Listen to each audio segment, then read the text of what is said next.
வணக்கம் மக்களே, கொத்து சப்பாத்தி சாப்பிட்டுருக்கீங்களா? பரோட்டாவில் மட்டும் தான் கொத்து பரோட்டா சாப்பிடுவோமா என்ன? சப்பாத்தியும் செஞ்சு சாப்பிட்லாம். ஈஸியாக செய்யலாம். எப்படின்னு பார்க்கலாம் வாங்க. ஃபஸ்ட்டு வந்து என்ன பொருள் தேவைங்கிறத பார்த்துக்கலாம் வாங்க. இது வந்து 2 பெரிய சைஸ் வெங்காயம் பொடியாக நறுக்கியிருக்கேன், 2 தக்காளி, பூண்டு வந்து ஒரு 20 பல் பூண்டு, அதுக்கப்புறம் மல்லித்தலை, கருவேப்பிலை. அடுத்து வந்து சப்பாத்தியை எப்படி நறுக்கி எடுக்கணும் அப்படிங்கிறத பார்க்கலாம். 2 சப்பாத்தி எடுத்துங்க, 2 எடுத்து கட் பண்ணிங்க. நான் வந்து வீட்டில் போட்ட சப்பாத்தி தான், கட் பண்ணிக்கலாம். அப்படியே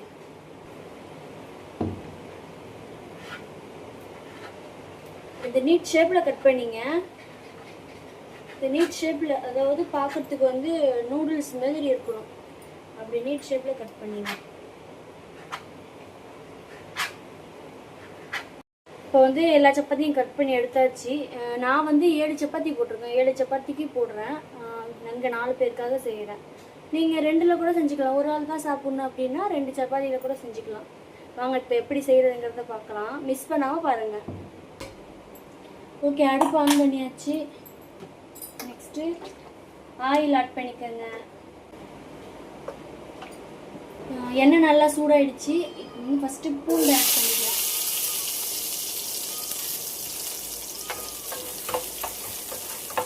அதுக்கப்புறம் கருவேப்பிலை,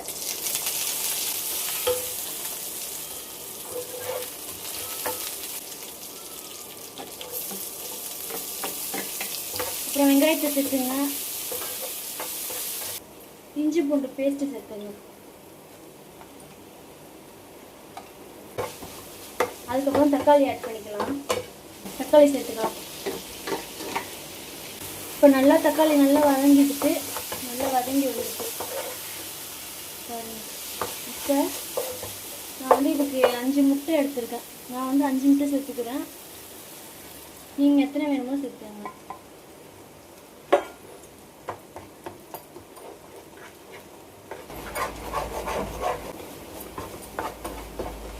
இப்போ வந்து இந்த முட்டைக்கு தேவையான அளவு மட்டும் உப்பு போட்டுக்கோங்க. நான் வந்து சப்பாத்தியில் உப்பு ஆட் பண்ணியிருக்கேன், அதனால இதுக்கு தேவையான அளவுக்கு மட்டும் நான் உப்பு சேர்த்துக்கிட்டேன்.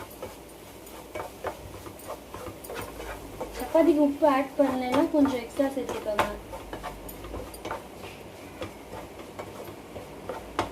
அதுலேயும் உப்பு இதுலேயும் உப்பு அதிகமானால் நல்லா இருக்காது, அதனால் பார்த்து போட்டுக்கோங்க.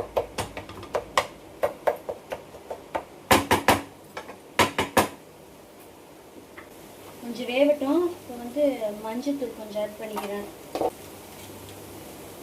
இது வந்து சோம்புத்தூள், கொஞ்சமாக கரம் மசாலா சேர்த்துங்க. ஜீரகத்தூள் கொஞ்சம் ஆட் பண்ணிங்க. இப்போ ஓவரால் எல்லாமே வெந்துருச்சு, முட்டைலாம் வெந்துட்டு. இப்போ வந்து சப்பாத்தியை சேர்த்துக்கலாம்.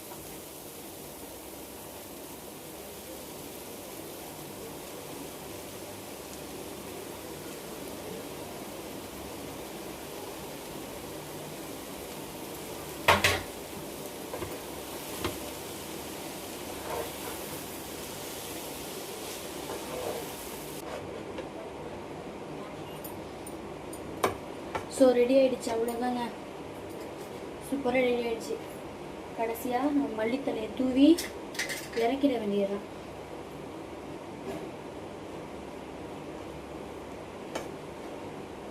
பாருங்கள், பார்க்கவே இவ்வளோ சூப்பராக இருக்குது பாருங்கள்.